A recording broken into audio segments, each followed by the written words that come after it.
Bien avant que je puisse vous présenter mes invités, je vais déjà vous faire profiter de cette chronique devenue habituelle de M. Arsène Aristide Poitier, qui nous a proposé une réflexion dans le cadre de notre sujet aujourd'hui, du dialogue aux opinions assumées. Arsène Aristide Poitier, de l'alterne dialogue, qu'est-ce à dire? Deux concaves pour un Congo. On a vu Sibiti et Brazzaville. L'un prône le changement de la Constitution, l'autre de son maintien avec un appel à plus de transparence et de collégialité.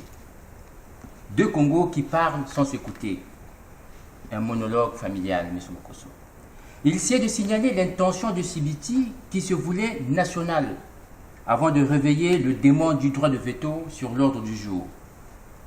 L'autre est devenu à cet effet alternatif avec son lot de propositions à consolider son satisfait par l'invite des pseudo-dissidents de la majorité présidentielle dont les opinions juxtaposées ne peuvent s'interréagir. Alors, à quoi faites-vous allusion exactement, Arsène Aristide Poitier? Nous en reparlerons, M. Mankoso.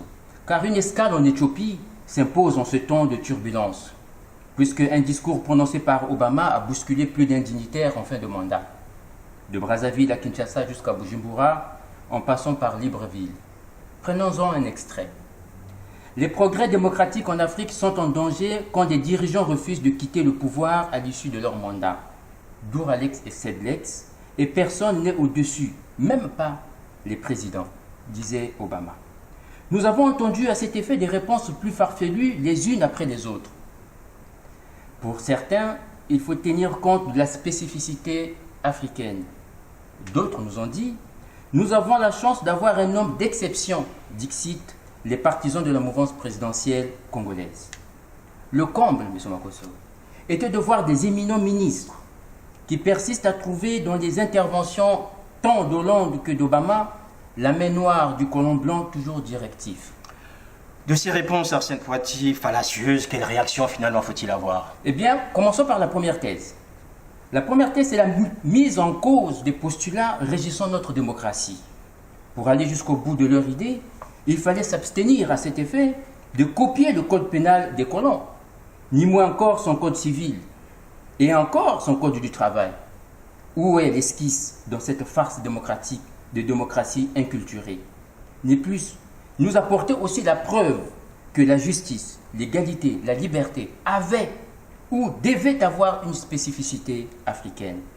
C'est alors que cette citation de Blaise Pascal trouve son sens.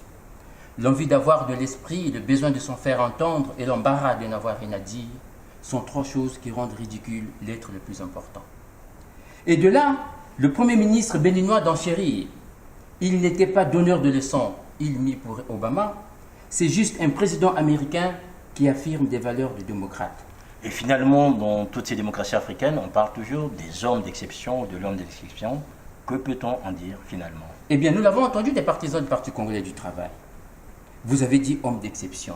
Alors ma question est, qui est l'homme d'exception? Sassou ou Abdou Diouf? Sassou ou Nelson Mandela? Triez vous-même de ce lot ceux qui ont compris qu'il faut quitter les choses avant que les choses ne vous quittent. Je peux concevoir à cet effet le fanatisme primaire, mais il serait plus judicieux que celui-ci se laisse accompagner par un peu d'opprobre et de clairvoyance.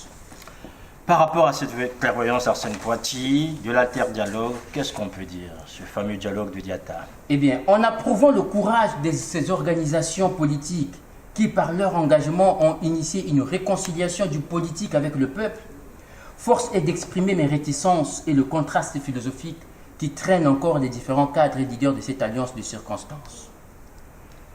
Que voulez-vous dire? Eh bien, si j'applaudis l'action de Claudine Mounari, la seule femme leader qui s'est affranchie en transcrivant enfin l'expression de ses électeurs, il n'en est moins vrai que son attitude me laisse perplexe.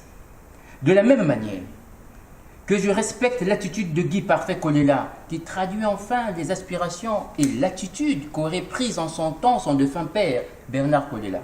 Seulement, sa profession de foi ne produit pas les effets escomptés puisqu'il ne concorde pas avec la conviction d'aller vers la sauvegarde de notre mère Constitution.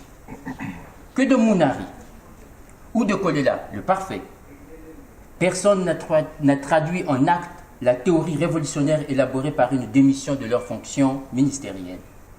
Ne dit-on pas qu'un ministre, ça ferme sa gueule ou ça démissionne? Or, ils ont parlé. Mieux encore, soyons léninistes, il n'y a pas de théorie révolutionnaire sans pratique révolutionnaire. Et pourtant, dans tout ça, il y a un organisme qui est le FROCAD. Comment se situe-t-il dans cet environnement politique congolais aujourd'hui? Eh bien, c'est là le message. C'est là on voit que le message du FROCAD laisse, malgré cette témérité démontrée, entreapercevoir une pensée arc-en-ciel.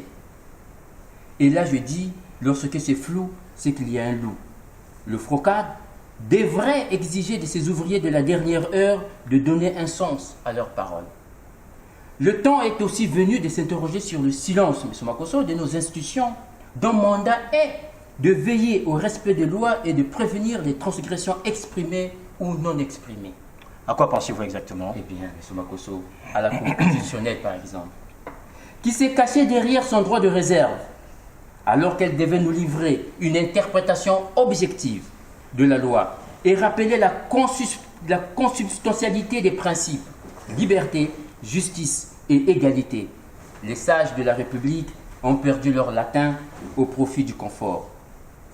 Du Sénat, voilà encore une chambre qui devait préserver et veiller aux intérêts du peuple. Celle-ci s'est enfermée à double tour en faisant semblant d'être sourd, brandissant la raison de l'âge, trop vieux pour lutter. Et enfin, l'Assemblée nationale, née du peuple, rien que par lui, pour amender, proposer, contrôler et contrecarrer toute dérive et violation des règles de la République, ont aussi choisi d'être des fonctionnaires sacrés, payés par le peuple à ne rien faire, rien voir, ni rien entendre. Et c'est là qu'ils oublient, ces messieurs, que lorsque la justice tarde à venir, c'est qu'elle est allée au loin chercher un bâton flexible pour mieux châtier ses adversaires, écrivait Amadou Ampateba dans son livre Étrange destin de Vangre. Arsène Poitiers, on vous a entendu, vous avez énuméré les difficultés aujourd'hui auxquelles le pays est confronté, vous avez parlé de ces institutions politiques qui existent mais qui sont en panne. Or, il existe une institution aujourd'hui qui fonctionne, c'est la présidence de la République. Globalement, que peut-on faire maintenant qu'on est là avec 2 dialogues, sinon 2 monologues? Eh bien, 2 Congos s'affrontent, 2 courants se disputent le concept de démocratie. Nous avons vu, et vous l'avez dit, avec toutes nos institutions, une seule fonctionne, la présidence de la République. Que doit-elle faire? Que peut-on lui conseiller? Déjà nous, et même sa propre conscience. Quelle idée a-t-il, lui, homme élu du peuple? Qui doit-il écouter? C'est Renard, puisqu'il est en ce moment le corbeau qui tient à son bec le fromage nommé démocratie. Il ne lui reste plus que 2 choix, M. Makosso. Retarder l'échéance en acceptant de rayer son nom de la litanie des Républicains, ou se soumettre à ses serments et se convaincre que Vox Populi, Vox Dei. Je termine en disant quid late, appare vite.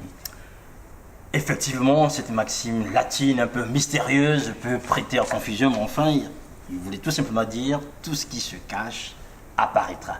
Merci Arsène Poitiers.